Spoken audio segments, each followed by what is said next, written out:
एकदा एका जंगलात एक कोल्हा फिरत होता आणि तो खूप भुकेला होता. त्याच्या पोटात कावळे ओरडत होते. तो इकडे तिकडे फिरत होता. फिरता फिरता तो विचार करत होता, कुठे काही खायला भेटतं का? तो कधी झाडाखाली बघायचा, कधी दगड उलटवायचा, कधी झुडपांमध्ये डोकवायचा, पण त्याला काहीच मिळत नव्हतं. तो थोडा नाराज झाला. तो म्हणाला, आज काहीच मिळत नाहीये. तो पुन्हा चालू लागला. हळूहळू चालत चालत तो पुढे गेला. फिरता फिरता त्याला एक बाग दिसली. ती बाग खूप सुंदर होती. आजूबाजूला हिरवी झाडं होती. फुलांचा सुगंध येत होता. त्या बागेत उंच मांडवावर मोठी मोठी रसाळ द्राक्षे दिसत होती. द्राक्षे गोल गोल आणि चमकदार होती.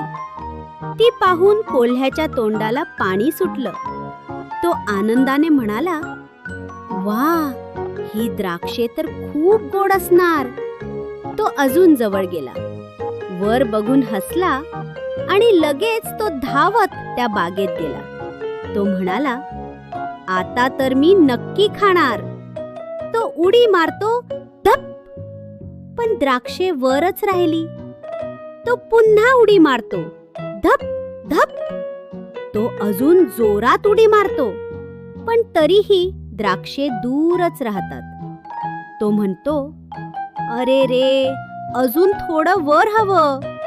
तो पुन्हा प्रयत्न करतो, पुन्हा उडी मारतो, पण त्याचे हात काही त्या द्राक्षांपर्यंत पोहोचत नाहीत.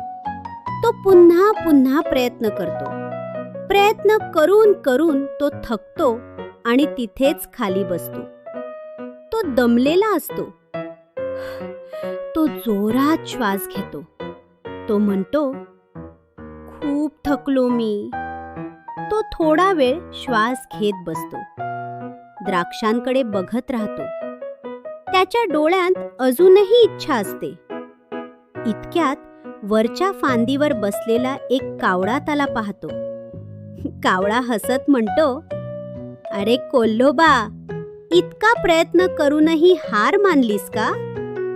कोल्हा थोडा लाजत म्हणतो, मी खूप प्रयत्न केला, पण पोहोचतच नव्हतो. कावळा म्हणतो, अजून थोडा प्रयत्न केला असतास कदाचित मिळाली असती. कोल्हा शांत बसतो. तो काही बोलत नाही. तो पुन्हा एकदा वर बघतो, पण मग स्वतःची फजिती लपवण्यासाठी तो म्हणतो, ही द्राक्षे तर आंबटच असणार. मला नकोत ही. कावळा हसतो. कोल्हा उठतो. तो हळूहळू चालू लागतो. असं म्हणत तो तिथून निघून जातो. पण जाताना मात्र तो हळूच मागे वळून द्राक्षांकडे बघतो.